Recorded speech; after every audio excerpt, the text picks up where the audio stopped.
The first thing my daughter noticed wasn't the cold. It was the silence. The pool had been loud just minutes earlier. Kids shrieking, water slapping concrete, radios buzzing from plastic lawn chairs. Summer noise, normal noise, the kind that makes a place feel safe. Then it stopped. She stood at the edge of the community pool, her wet hair sticking to her cheeks, shivering. Not because of the temperature yet, but because every sound had vanished at once. 6 years old. Too young to understand power. Too old not to feel when something is wrong. She turned around, confused, clutching her towel like it could protect her. And that's when she saw the woman. Sunglasses, oversized, white, perfectly manicured nails gripping a clipboard like it was a weapon. Lips tight, smile fake, the kind of smile that doesn't reach the eyes because it's not meant to. The woman didn't look at my daughter the way adults normally do. She looked at her like a problem. "Sweetie," the woman said, voice dripping with syrup, "you're going to have to get out of the pool." My daughter blinked. "But why?" The woman sighed, loud enough for everyone to hear. "A performance. There's been a complaint." That word landed hard. Complaint. Against a 6-year-old. I was still in the locker room, tying my shoes, when the heater shut off. I didn't hear the click. I didn't hear the pipes shift. I didn't hear the mechanical sigh of a system losing power. But my daughter did. She gasped as the water turned from cool to painful. Her shoulders tightened. Her breath hitched. Her lips went pale. Kids don't know technical terms like thermal shock. They just know when something suddenly hurts. She climbed out, teeth chattering, eyes scanning the crowd, searching for me. The woman watched her shake and did nothing. "Pool's closed," the woman announced, raising her clipboard like a verdict. Until further notice. A murmur rippled through the parents. "Closed? Why? What happened?" "My kid was just..." The woman lifted one finger. "Due to sanitation concerns," she said. "Some people don't follow the rules." Her eyes slid slowly back to my daughter. And that's when it happened. My daughter did something small, something instinctive. She wrapped her arms around herself. That's it. No yelling, no crying yet, just shrinking. And something inside me snapped. I came out of the locker room just in time to see her, standing alone on the concrete. Blue lips, wet swimsuit, everyone else wrapped in towels, insulated by adult certainty. She looked so small. "Hey!" I said, already moving faster than I realized. "What's going on?" She turned when she heard my voice. Relief hit her face so hard it almost knocked the fear out. But not all of it. "They said I can't swim anymore," she whispered. "They said I made the pool dirty." The word dirty sat between us like poison. I looked up. The woman didn't flinch. "Oh, are you her parent?" she asked, already knowing the answer. "Yes," I said, calm, controlled. "Why is my daughter shaking?" She smiled. "That's not my responsibility." Every parent there heard it. Some looked away. Some shifted uncomfortably. Nobody spoke. I wrapped my towel around my daughter and pulled her close. She was freezing now, not just from the water, but from humiliation. From being singled out. From being blamed without understanding why. "What rule did she break?" I asked. The woman glanced at her clipboard. "We received an anonymous report," she said. "Children like this sometimes." I cut her off. "Finish that sentence carefully." A beat. Her smile tightened. "Sometimes they don't meet community standards." There it was. Vague. Weaponized. Impossible to fight directly.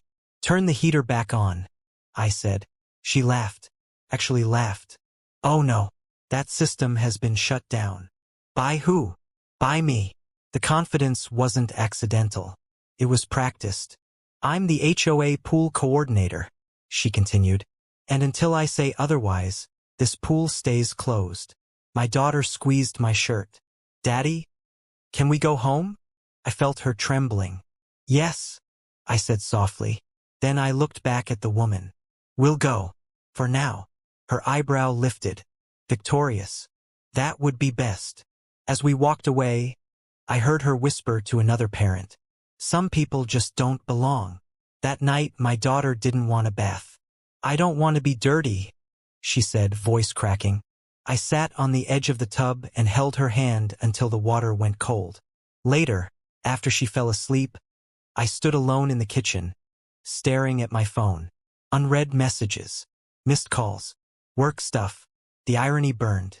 Because while that woman thought she controlled the pool, she had no idea who controlled the water. The next morning, I made one call. Not angry, not loud, just precise. Shut down non-essential flow to Section C, I said. A pause. Confirmed, the voice replied. Any reason code? I looked out the window. The sun was already heating the concrete. Another pool day. Yes, I said. Maintenance audit. I hung up. By noon, the faucets started sputtering.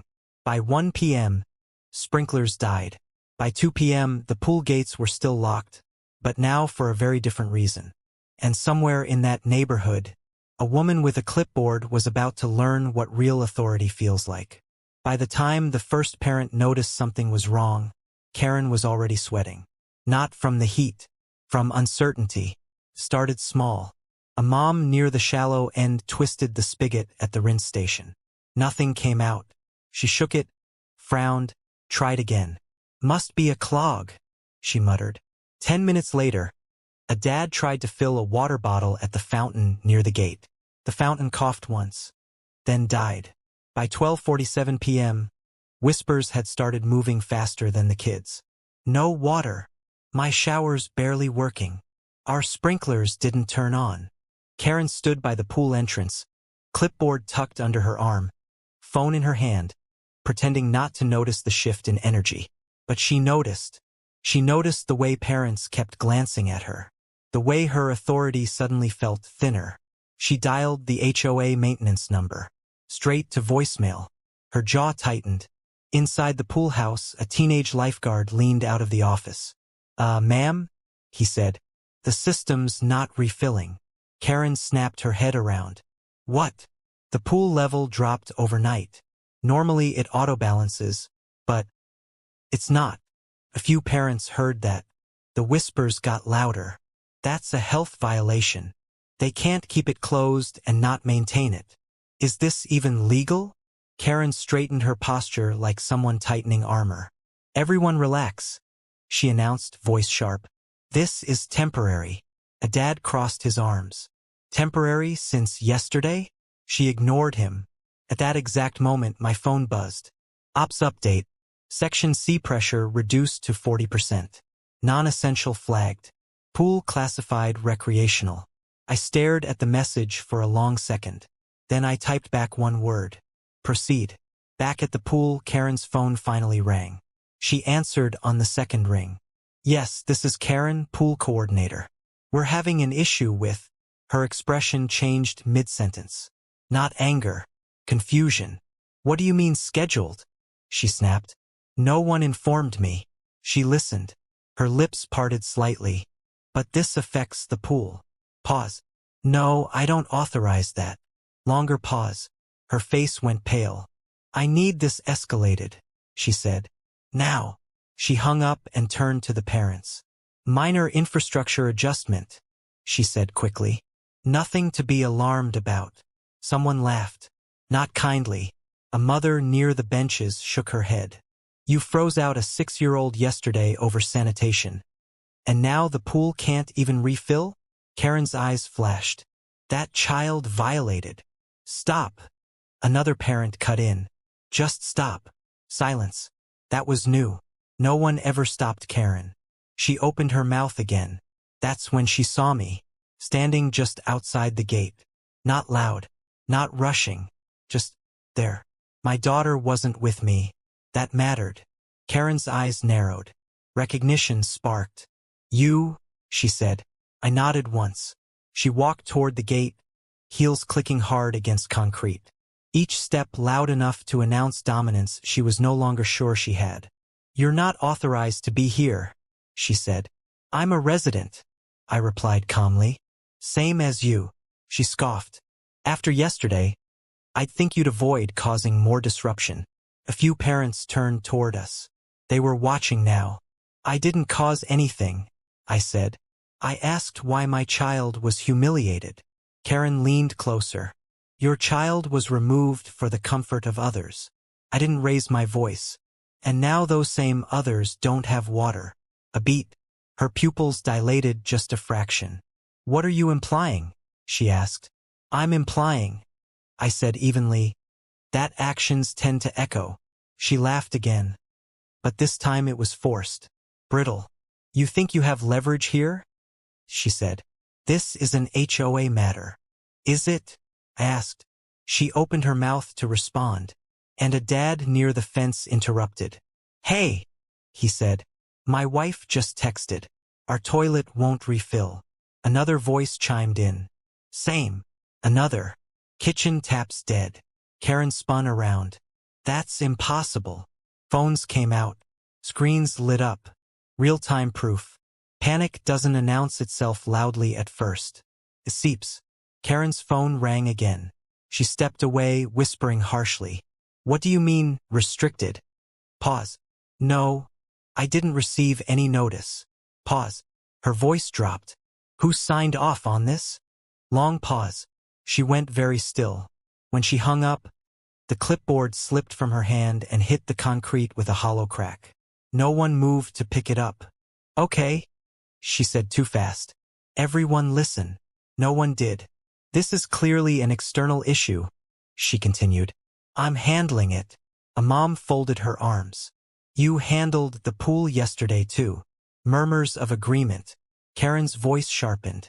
If you have concerns, submit them through proper channels. I stepped forward, not aggressively. Just enough. There is a proper channel, I said. Water governance. She turned slowly. What did you say? Water isn't an HOA toy, I continued.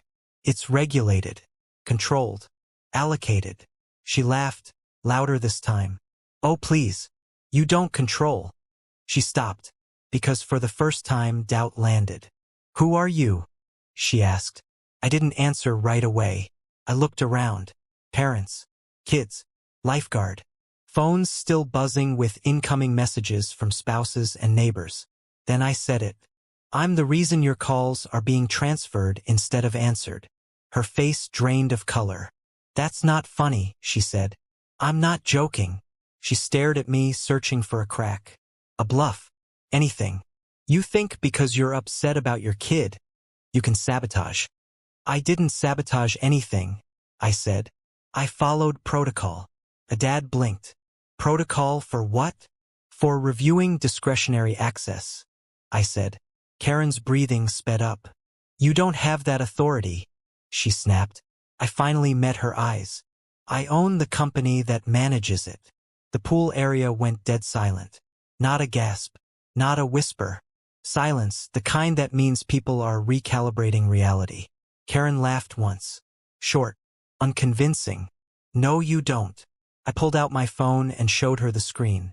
She didn't take it. She didn't need to. She recognized the logo. Her mouth opened. Nothing came out. I lowered the phone. You froze my daughter out of cold water, I said quietly. In front of everyone. Over nothing. Her voice shook. This is abuse of power. I nodded. That's exactly why I'm documenting everything. Parents turned toward her now. Not me. The tide had shifted. You can't do this, she whispered. I leaned in just enough for her to hear. You already did. Behind us, the lifeguard cleared his throat. The pool's officially out of compliance. Karen closed her eyes. This was no longer about a pool. This was about exposure. And it was only just beginning.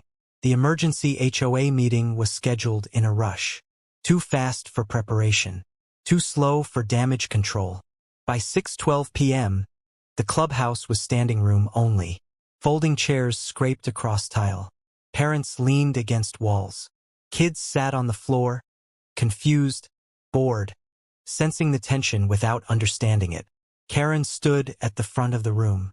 Not seated, standing. That was intentional. She wanted height. She wanted posture. She wanted control back. I arrived quietly and took a chair near the aisle. My daughter stayed home with her grandmother. Tonight wasn't for her. Tonight was about the adults who failed her. The HOA president, a tired man who looked like he regretted volunteering years ago, cleared his throat. Okay, he said. Let's get started. Karen didn't wait. As pool coordinator, she said sharply, I need to address the misinformation circulating today. Misinformation, a strategic word. She clicked a remote. A slide appeared on the screen behind her. Pool closure. Sanitation violation. A few people scoffed. Karen pressed on. Yesterday, a child entered the pool without meeting hygiene standards. This created a health risk. She didn't say my daughter's name. She didn't need to. I raised my hand. She ignored it. For the safety of the community, Karen continued, I followed protocol and temporarily shut down. That's a lie. The word cut through the room. I stood. Every head turned. Karen froze. You're going to let him disrupt this? She snapped at the HOA president. He hesitated. That hesitation mattered. I didn't wait for permission. You never logged a sanitation report, I said calmly.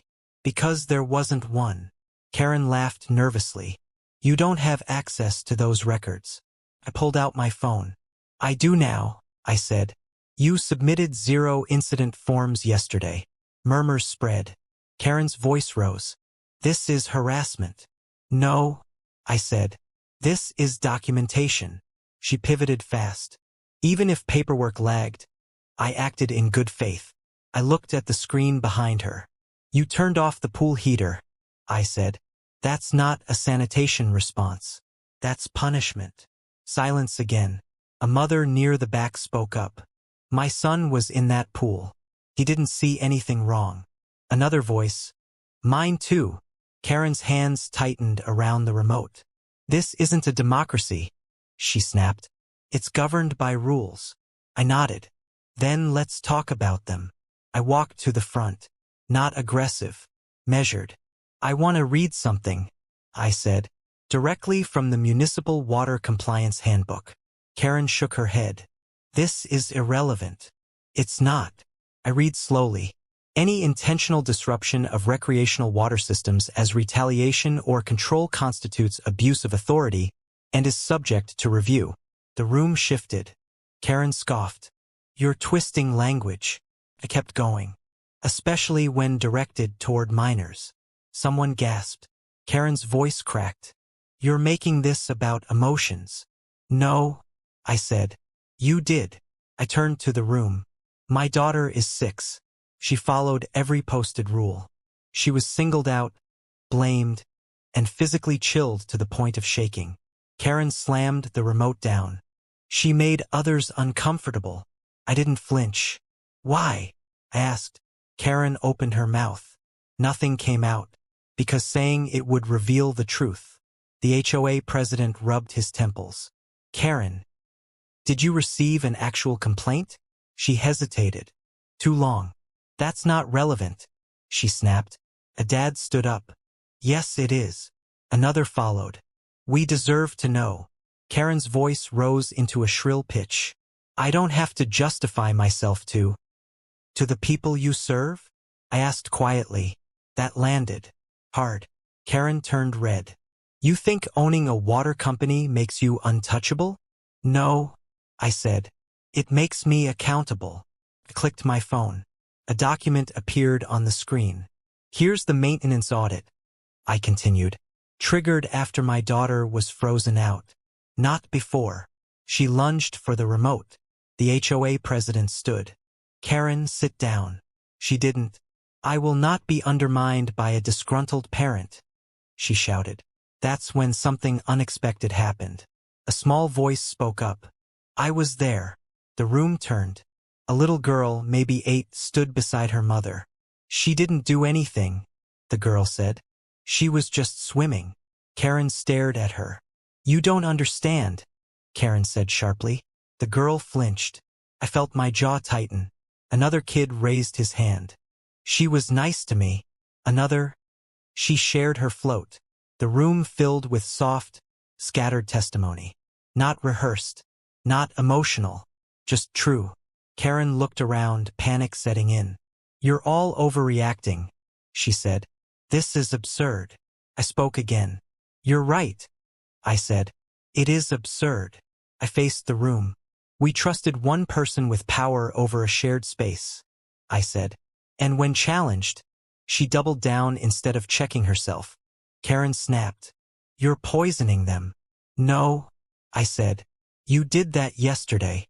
The HOA president exhaled slowly. "Karen," he said, "we're going to need you to step aside pending review." Her eyes went wide. "You can't do that." "We can," he replied. "And we are." She shook her head. "This is a witch hunt." I met her gaze. "No," I said softly. "It's consequences." Karen grabbed her bag and stormed out, heels echoing too loud for a woman who had just lost the room. After she left, no one spoke for a moment.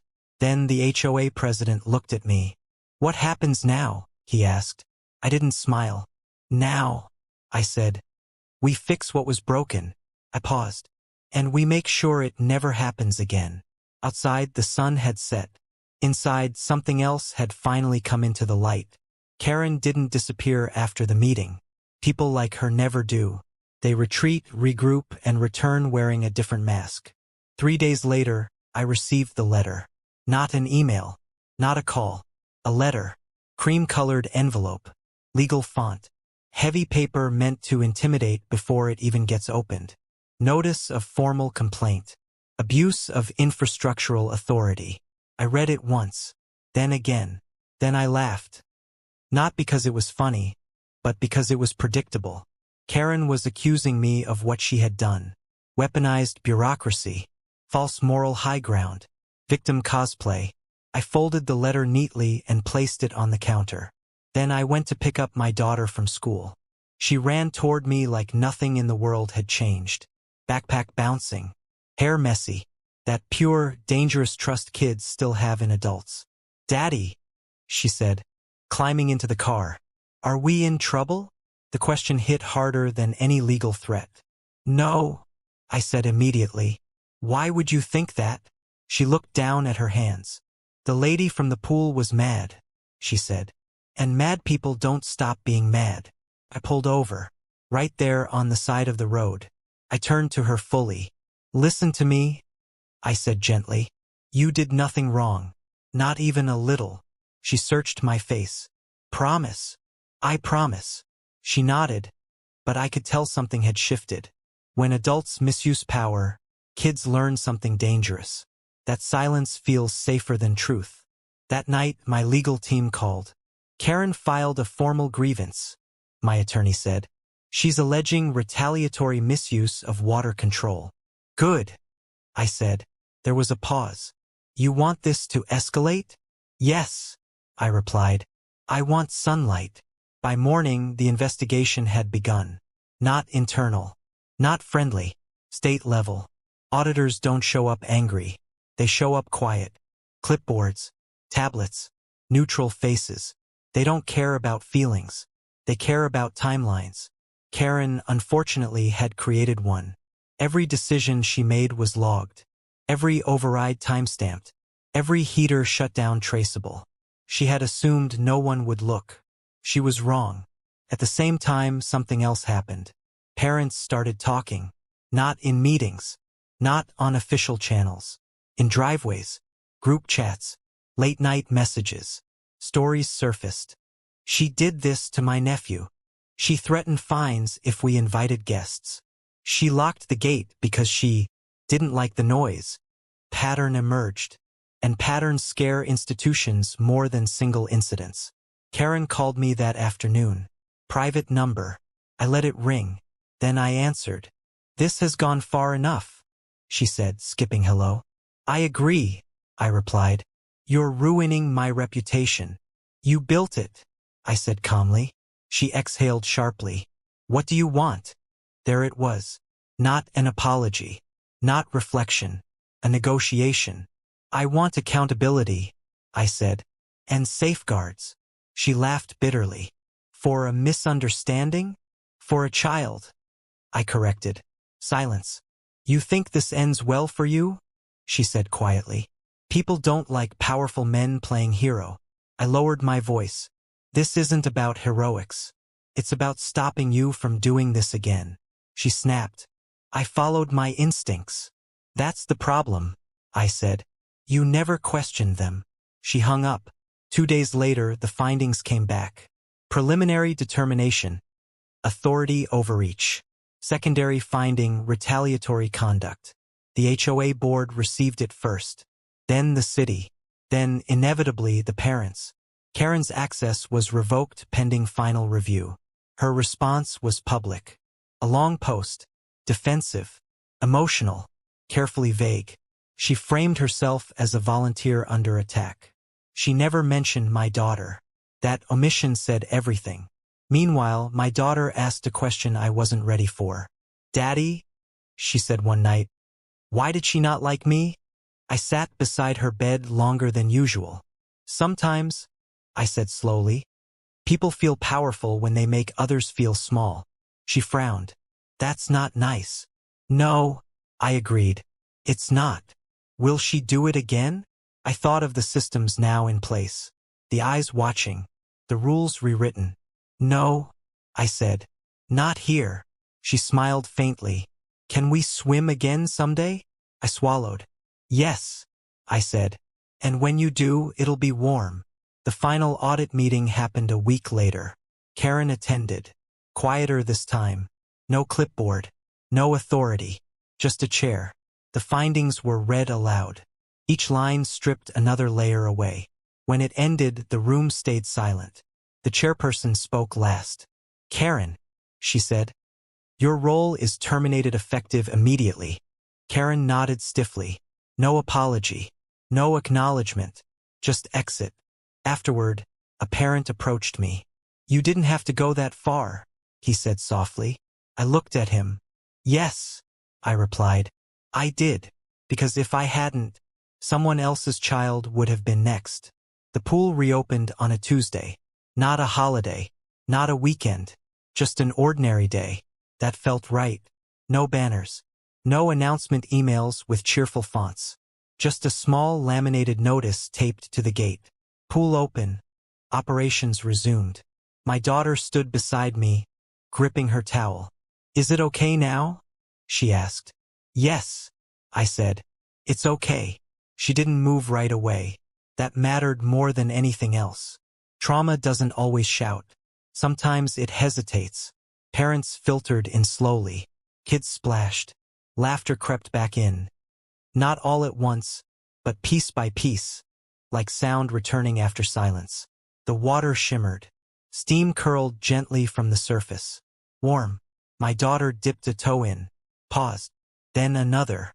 She smiled small, cautious. Real. Daddy, she said. It's warm. I nodded, throat tight. She walked down the steps this time. No rush. No fear. Just presence. No one stopped her. No one watched her like a problem. She swam. Later, while she floated on her back, eyes closed, a parent sat beside me. You changed things, she said. I shook my head. She did. Because she existed. Because she didn't disappear. Because she deserved space. The HOA implemented new policies that week. Oversight committees. Child safety clauses. Power checks that required more than one signature. Boring stuff. Important stuff. Karen's name slowly faded from conversation. Not erased. Just finished. That's how it should be. That evening, my daughter asked to take a longer bath. I like warm water now, she said. I stayed nearby. Reading. Listening. She hummed to herself. Later, as I tucked her in, she asked one last question. Daddy, what if someone's mean again? I thought carefully. Then we speak, I said. And we don't stop. She nodded. Satisfied. Weeks passed. The pool became just a pool again. Not a battlefield. Not a symbol. Just water, sunlight, laughter. But something had changed. People noticed who was being watched. Who was being ignored. Who was being pushed aside quietly. They intervened sooner. Spoke faster. That was the real win. One afternoon, as we were leaving the pool, my daughter turned back. She looked at the water. then at me. I wasn't dirty, she said. No, I replied. You weren't. She smiled and ran ahead. And in that moment I understood something deeply. Power doesn't reveal itself when it's loud. It reveals itself when it protects. Not through dominance. Not through revenge. Through warmth where there was once cold.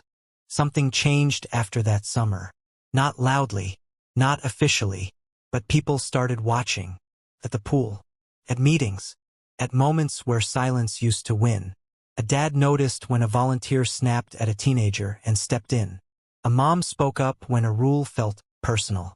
Small interruptions. Big meaning. The system didn't change overnight. The people did. My daughter didn't know any of this. She just knew the pool felt different. Not warmer. Safer. One afternoon, she climbed out, dripping water onto the concrete, and looked around like she was checking something invisible. What are you looking for? I asked. She shrugged. Nothing bad, she said. That sentence stayed with me, because kids shouldn't have to look for danger. Adults create that habit. Later that week, a new sign went up near the pool entrance. Not rules. Not warnings. Just one sentence. If something feels wrong, speak to us. No fine print. No threat. Karen would have hated it. I watched parents read it. Some nodded. Some paused longer than expected. Because deep down, everyone knows the truth. Power without empathy always finds a victim. And empathy without courage changes nothing. That night, my daughter drew a picture. Stick figures. Blue water. Yellow sun. She handed it to me. That's me, she said, pointing. That's you. And that's everyone. No villains. No fear. Just people. And for the first time since that day, I realized something. We didn't just stop a woman. We reset a boundary.